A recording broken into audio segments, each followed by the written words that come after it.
भारत में 7 मई को mock drill तैयार रहे। भारत सरकार ने 7 मई 2025 को एक राष्ट्रव्यापी सिविल डिफेंस मॉक ड्रिल का ऐलान किया है। यह मॉक ड्रिल देश की सुरक्षा के लिए एक महत्वपूर्ण कदम है, खासकर जम्मू कश्मीर के पहलगाम में हुए आतंकी हमले और पाकिस्तान की नापाक हरकतों को देखते हुए। इस मॉक ड्रिल का मकसद साफ है, आपातकालीन स्थितियों से निपटने के लिए नागरिकों को तैयार करना, उन्हें सुरक्षा उपायों के प्रति जागरूक करना और हमारी तैयारियों का परीक्षण करना। 7 मई को सुबह ठीक 11 बजे देश भर में हवाई हमले की चेतावनी देने वाले सायरन बजाए जाएंगे। ये सायरन मॉक ड्रिल का एक अहम हिस्सा होगा। इससे नागरिकों को सतर्क किया जाएगा और उन्हें यह एहसास दिलाया जाएगा कि वे एक मॉक ड्रिल का हिस्सा हैं। सवाल यह है कि क्या हम सब इसके लिए तैयार हैं? क्या हम जानते हैं कि हवाई हमले के सायरन बजने पर क्या करना है? क्या हमारे बच्चे, हमारे बुजुर्ग इस स्थिति से निपटने के लिए तैयार हैं? देश की जनता से मेरा निवेदन है कि इस मॉक ड्रिल को गंभीरता से लें। अपने परिवार, अपने बच्चों को इसके बारे में बताएं। उन्हें बताएं कि सायरन बजने पर घबराना नहीं है, बल्कि शांति बनाए रखनी है और स्थानीय प्रशासन के निर्देशों का पालन करना है। इस मॉक ड्रिल के दौरान नागरिकों को आपातकालीन स्थितियों में सुरक्षित रहने के लिए जरूरी सुरक्षा उपायों का प्रशिक्षण दिया जाएगा। चाहे वो प्राथमिक उपचार हो, आग बुझाने का तरीका हो या फिर सुरक्षित स्थानों पर शरण लेना हो, हर जरूरी जानकारी दी जाएगी। स्कूलों, कॉलेजों, सरकारी दफ्तरों, यहां तक कि सोसाइटी मीटिंग्स में भी लोगों को ट्रेनिंग दी जाएगी। देश की सरकार, प्रशासन से मेरा सवाल है कि क्या इस प्रशिक्षण को और ज्यादा रोचक और यादगार बनाने के लिए कोई नई तकनीक, कोई नया तरीका अपनाया जा रहा है?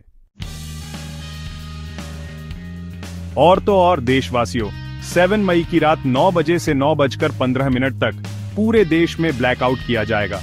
बिजली गुल हो जाएगी, सड़कों की रोशनी गायब हो जाएगी, घरों में अंधेरा छा जाएगा। लेकिन क्या हम इसके लिए तैयार हैं? क्या हमारे घरों में मोमबत्तियां, टॉर्च मौजूद हैं? क्या हम जानते हैं कि ब्लैकआउट के दौरान हमें क्या करना चाहिए और क्या नहीं करना चाहिए? ये ब्लैकआउट सिर्फ एक अभ्यास है, लेकिन यह हमें यह सोचने पर मजबूर करता है कि अगर यही वास्तविकता होती तो क्या होता?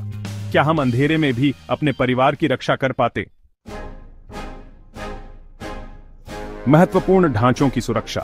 देश के महत्वपूर्ण सरकारी और सैन्य प्रतिष्ठानों को छिपाने के लिए भी व्यापक इंतजाम किए जा रहे हैं। कैमोफ्लेज तकनीक का इस्तेमाल किया जाएगा ताकि दुश्मन के हवाई हमलों से इन इमारतों को बचाया जा सके।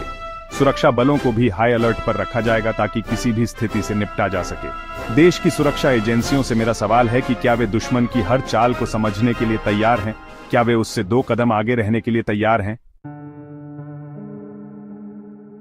निकासी योजनाओं का परीक्षण। इसके अलावा देशवासियों, 7 मई को ही आपातकालीन निकासी योजनाओं का भी परीक्षण किया जाएगा। अगर कभी हवाई हमला होता है तो लोगों को सुरक्षित स्थानों पर कैसे पहुंचाया जाएगा, इसकी जानकारी दी जाएगी। इसके लिए मॉक ड्रिल का आयोजन किया जाएगा। देश के प्रशासन से मेरा सवाल है कि क्या इन योजनाओं को बनाते समय भीड़ भाड़ वाले इलाकों, अस्पतालों, स्कूलों का ख्याल रखा गया है? बंकरों और खाइयों की सफाई। देश की सुरक्षा के लिए बनाए गए बंकरों और खाइयों की सफाई और जांच भी इस मॉक ड्रिल का एक अहम हिस्सा होगी। सालों से बंद पड़े इन बंकरों को खोला जाएगा, उनकी मरम्मत की जाएगी और उन्हें किसी भी आपातकालीन स्थिति के लिए तैयार किया जाएगा। देश की जनता को इस बारे में जानने का हक है। सरकार को इस बारे में पारदर्शिता बरतनी चाहिए। 7 मई देश की सुरक्षा सबकी जिम्मेदारी। यह मॉक ड्रिल देश के 244 नागरिक सुरक्षा जिलों में आयोजित की जाएगी, जिसमें ग्रामीण क्षेत्रों तक भी शामिल हैं। याद रखिए, यह सिर्फ एक अभ्यास नहीं है, बल्कि देश की सुरक्षा की तैयारी है। अपने नजदीकी नागरिक सुरक्षा अधिकारियों से संपर्क करके सुरक्षा उपायों की जानकारी प्राप्त करें। याद रखें, देश की सुरक्षा हम सबकी जिम्मेदारी है।